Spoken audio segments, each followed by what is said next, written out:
Line मध्ये आणि प्रत्येकाच्या समोर एक एक झाड घेतलेलं आहे. ते एक एक झाड लाईन प्रमाणे झाड घ्यायचं. तशाच आपण इथे खड्ड्यापाशी यायचंय. चल सेवा दल पीछे मुड़ ते चल.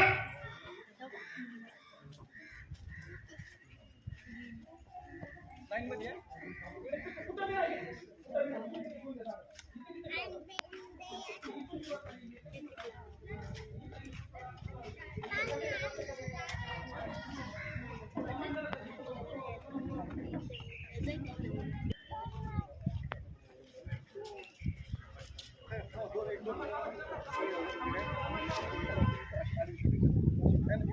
आज चाललेले होते ना इकडे हे तर सगळेच सगळे एकदा घेऊन